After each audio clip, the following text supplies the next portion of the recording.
It is May 14th, 2014 in the moon Matsui Kapaseki Sum, and it's just way too gorgeous outside to be locked up in the office, so I decided today to switch gears and do some recording outside. I'm in the vicinity of Spopikimi, which is my main study site, the Turtle Waters, and I'm gonna see what's new. Gonna pick some asparagus almost for sure, and check out what else is going on. First thing I'm gonna look at is what's shaking literally at the local rattlesnake den.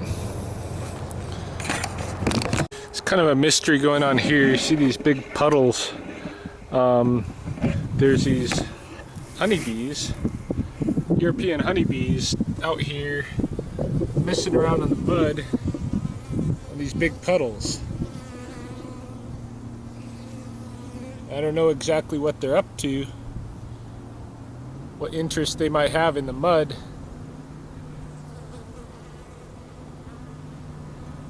But they're busy doing something.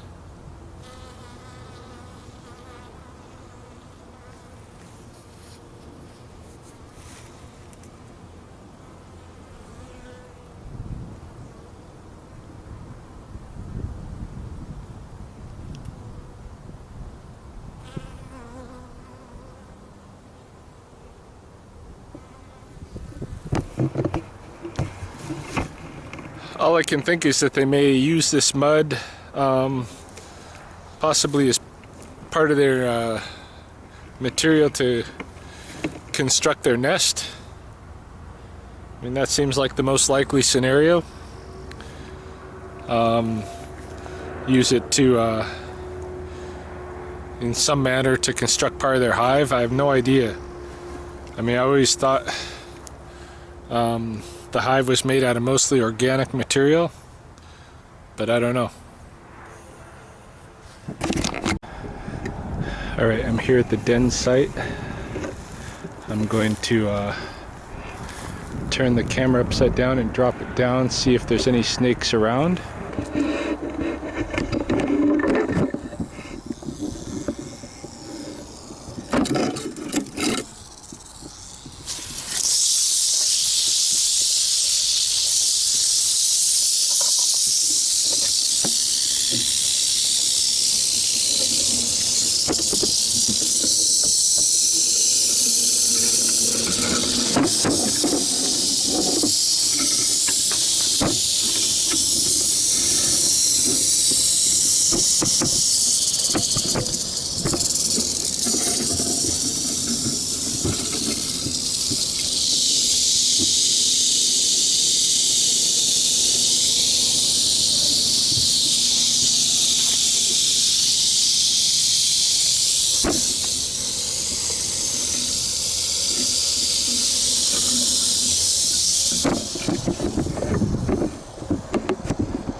Okay, so clearly there's still the snakes are still at their den site. I had on my way in checked out a place where we think they use as a rookery, and there was no snakes there. There was a lot at the den just now, so I think for the most part they're just still hanging out at the dens. So maybe they think there's a little bit more cold weather to come. It's not too surprising in this moon, but if you look at the Gregorian calendar for May 14th, generally they're on the move. Actually, after May 7th, we should be a week into their move, according to the Western phenology of the snakes. But according to the Blackfoot, we're just in the middle of Matsui Kapaseki Sum, so it's not too surprising that they're still at the den. The Blackfoot, as usual, is more accurate.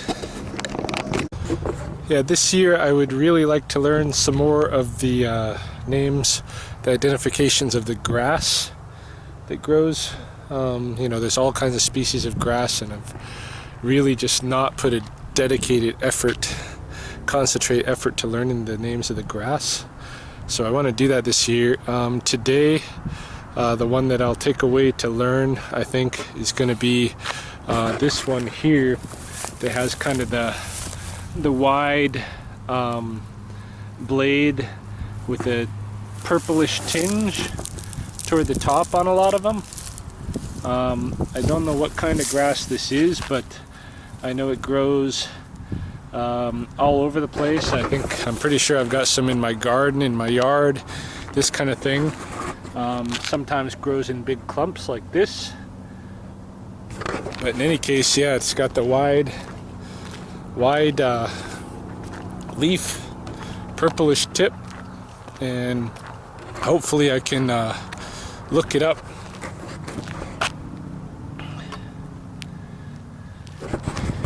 in either a field manual or online and figure out what that is, and have that one in my head from now on. But yeah, this summer, learning some more plants, learn some more insects. That's my goals. Got a pair of geese here up on top. I'm expecting to see some goslings today. We shall see about that though. I did not pay good attention this year. Oh yes, there's goslings. I'm going to switch cameras so I can show you. Alright, I've switched cameras. Here's the one pair of geese that I was walking up on. I don't think they have goslings, but this other goose down here, this couple here, definitely do. Look at those little munchkins right there, those little fluffy goslings. Yeah, this year I did not monitor any of the nests here at Spoopykimi, so I don't know any of their stories this year. Who had babies, who didn't, which nests got predated, which failed, all of that. But I can pick up where we're at. So it looks like this is a family of maybe 5. Let's see, 1, 2, 3, 4, 5 goslings. So we got at least this one family of 5 goslings, and I'll see who else I run into out here today. Here's some notes on the phenology of the local flora. Dandelions have started flowering.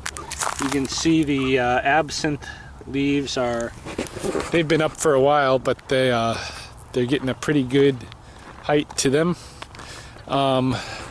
Here you can see prickly rose is got its leaves out.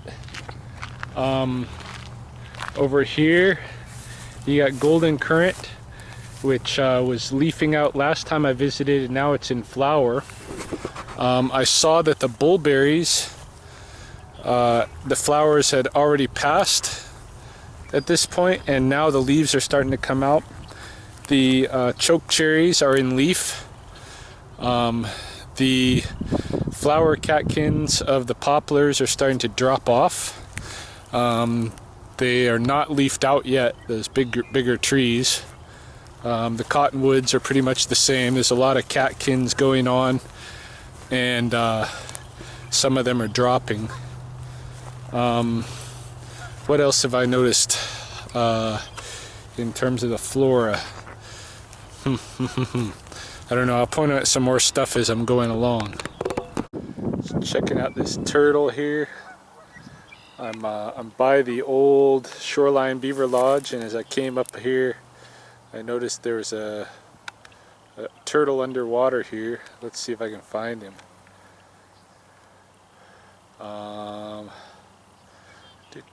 Here we are.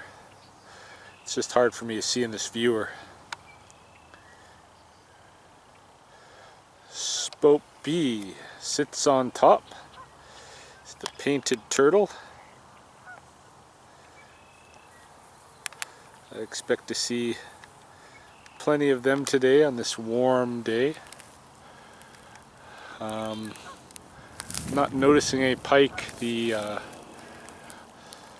The pond is very clear today. It's a really good day to see what's going on underwater here.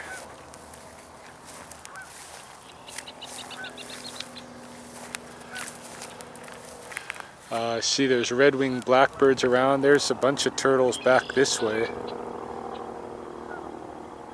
See if I can zoom in on them.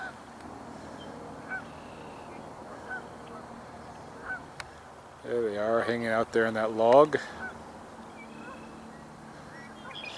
Make our way around there. First, we're going to the biggest asparagus bush that's over this way.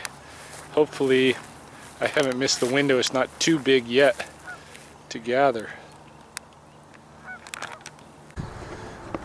Okay, I'm coming up on what is every year the most productive asparagus plant here at the pond, and we'll see what is if anything's rising yet here. I'm surprised. I expected almost to come and find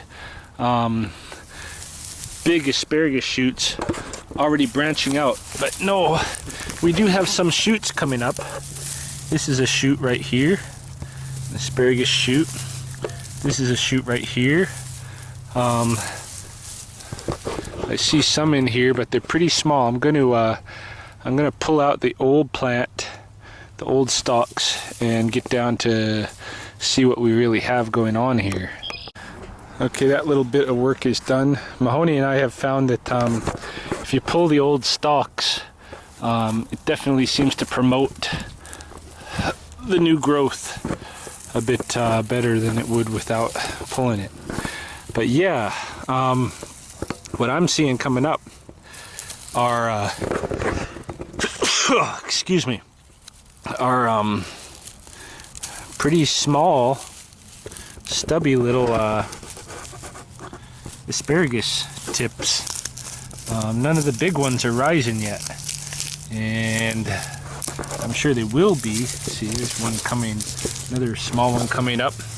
We should have some big ones rising. I kind of thought we'd already be there, but on the other hand, this is still Matsik Apesaki, the frog moon. Everything's kind of pushed back a little bit this year. Normally the frog moon is the last of the winter moons. This year it just happens to be our first summer moon, but the plants are not ready to go there yet, it seems. Although we have, like here for instance, I'll show you this. That is a otzikin, a buffalo bean or golden bean, starting to flower. So that's happening. Here's another one here. So that's happening, and that's what usually the first summer moon, Apistishkit Satos, is named after. So it's not surprising to see them, I guess, some of these flowering out. It is kind of surprising that the asparagus isn't shooting out more already. Since we're taking off soon to Hawaii this weekend, I think we're gonna miss the asparagus harvest. But I don't know. We'll check the asparagus on the other side of the pond, in the wet meadows, and see how that's doing too. Just something too cute not to show here. You can see here's one of the painted turtles, another spoke bee, an adult here. Further on down the same log, at the end here, is the BB. This year's BB turtles. Got another one. Where is he? Right there. Baby. And pretty sure I saw, there's one out that way. Bunch of little baby turtles. Very, very cute. It's nice to see too, because you know, the population is still doing well here. Had babies from last fall, so it's nice to see. I have noticed that right about the time that the baby turtles emerge from what's basically their hibernaculum. See, the way the turtles work is the mother lays the eggs fairly early in the summer in a bank around the edges of the pond.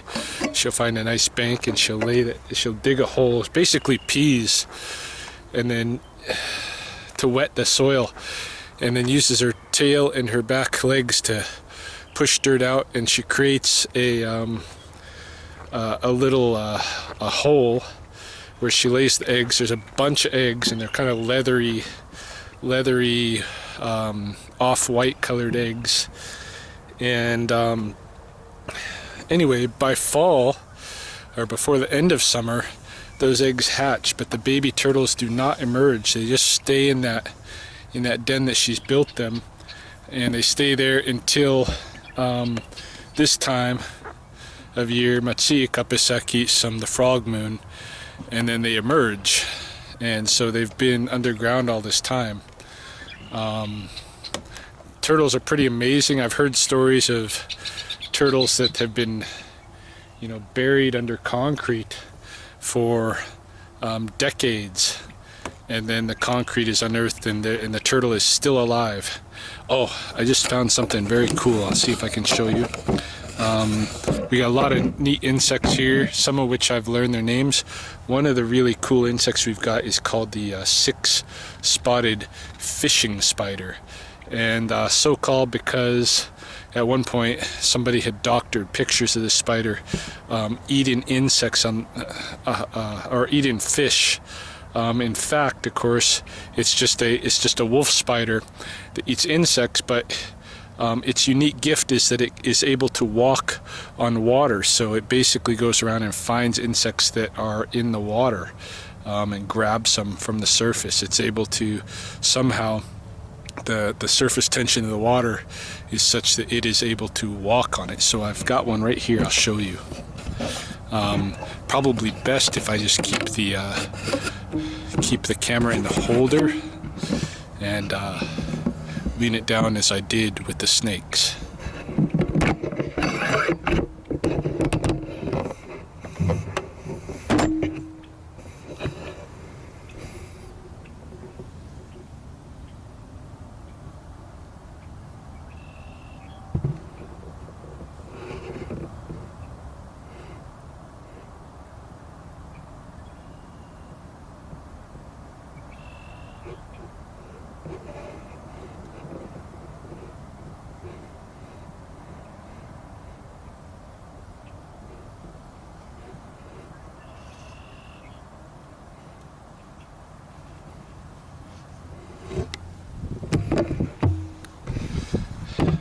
Actually, I'm going to put down the camera for a minute so I can take a closer look, because I'm not seeing the spots on this spider, and I wonder if it is a six-spot fishing spider, if it is another wolf spider that happens to be using the reeds as support to get after aquatic insects. It definitely is a fishing spider. The spots just happen to be really, really faint on this one, and actually it's a very beautiful specimen of the spider.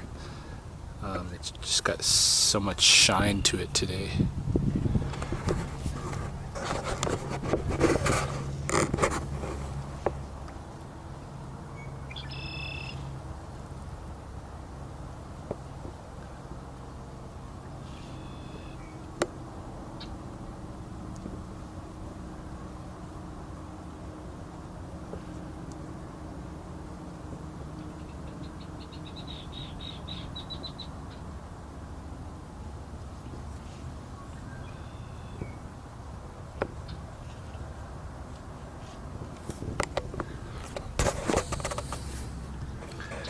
What he's doing right now is called ambush predation. So basically, he's just waiting. He's just being so still and calm. He's got his roost. He's just waiting for something to cross his path. And when it does, bam. There's another event going on over here. Basically, Looks like a water beetle mating swarm of sorts. Small water beetles. I'll show you that.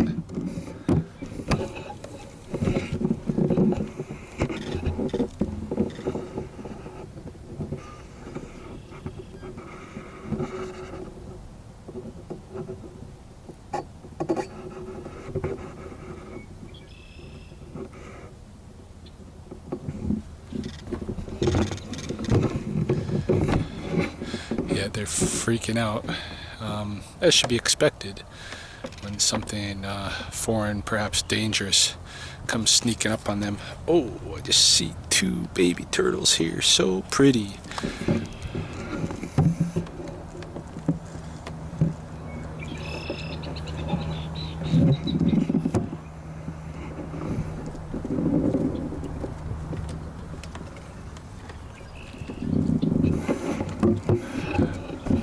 Don't know if you saw them there before they scooted away, but there's a bunch of the baby painted turtles around.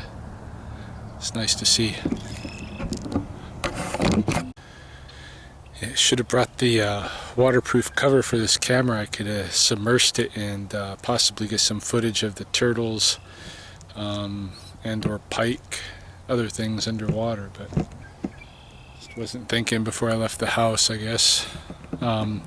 I do see here that big flotilla of reeds and stuff out there.